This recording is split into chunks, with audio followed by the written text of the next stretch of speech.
Me and a couple of lads, travelling lads from Darlington, we're out and we decided we're going to get the fag men.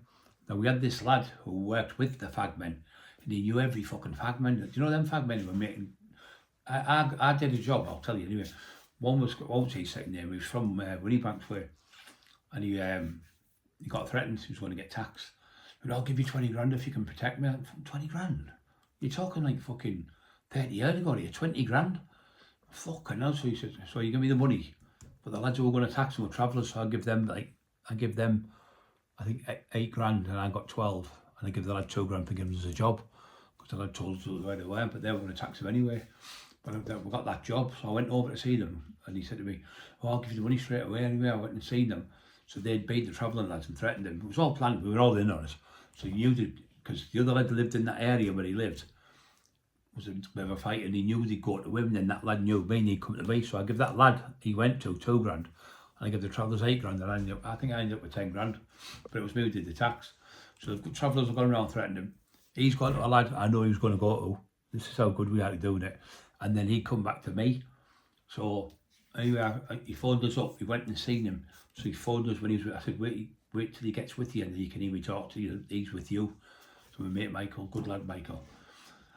So the man from Winniebanks went and see my other mate who lived in what's it called? Fucking Groville.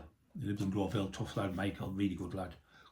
So Michael said, oh, such and such. I said, don't pretend you don't really know me, just know me as a friend, but don't pretend you don't know that about it, just play dumb. So he played the game. He said, oh, the travellers are going to tax him from Darlington. They want 20 grand off. They want there. They want, what was it? They want 50 grand off him. I said, okay, well, usually I charge 25. He said, well, I'll give you 20 grand if you don't. I thought, fucking hell, I thought I'd probably get 5 grand. Give me fucking 20 grand. So I thought, brilliant. So I phoned the traveller, said, oh, phone him up, so you're coming round now. So he shits himself. So he phoned him up, said, oh, we're coming round now. He said, oh, I've got Brian Cockrell coming. What do you mean you've got Brian Cockrell coming? Brian Cockrell's looking after me now. I paid him to look after me, so you wouldn't be able to tax me. I told him to say this to them. They're going, oh, fucking, I didn't know you knew Brian Cockrell. We're just going to leave it then. So we all played the game like, fucking like acting in a school. So anyway, the lads from Darlow come over, I've given them their wage, they were fucking buzzing. I gave Mickey the 2 grand and I got 10 grand. So between us, we got 20 grand.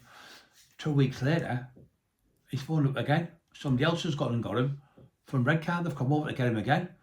Wanting fucking 100 grand off him. So went back again, he gave me another 10 grand just to phone them up and tell them to leave him alone. So off that one person, I got 30 grand in a fucking week. About 10 days it was. So the money they were making was unbelievable. They were going over to abroad and getting the fags for pennies, smuggling them back, making a fortune. They were making more money off cigarettes and beer than they were off fucking drugs. And the jail was no jail in it, hardly. And then the other one they were doing, there was lads doing clothes, and there was a lad got caught with a load of clothes. He coming down the motorway by a load of lads, pulled him up, like taxed him. I took a van with 20 odd grand with the clothes, so I went and got the van. I knew exactly where they lived. He told me who they were and everything. So I went round the fucking house. Gives that fucking key. That's my fucking key. It wasn't. It was made up. And he gave me 5 grand just for getting the fucking stuff back. It was 20 grand with the clothes, but he gave me trainees for myself and all sorts. I got clothes. So every time he used to come home, he was from Broughton. So he used to go down the A19, get the stuff in Leeds and come back with it. And sometimes I'd buy stuff off him, like them Berghouse coats. I was getting them. And I got 1,000 and I sold 1,000 in a fucking week. I was making 25, 30 pound a coat. So a fucking lot of money, just in coats. The fucking house was full in here, all this room, all the fucking back room, all the bedrooms were full of fucking coats. 1,000 coats, and Berghouse fucking coats. And somebody bought one off me. It was like a mountain rescue bloke. And they were all buying them in the fucking pubs, everything around England, knocking on the fucking door for coats.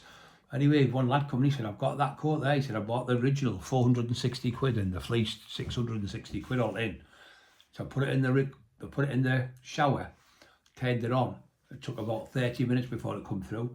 I put the one you got me, the copy one, 4 hours it took. So it just shows you, innit? But the same people, when I was talking to the lad who make the real coats, make the false ones. And the same people who make the Adidas trainees make the fucking false ones.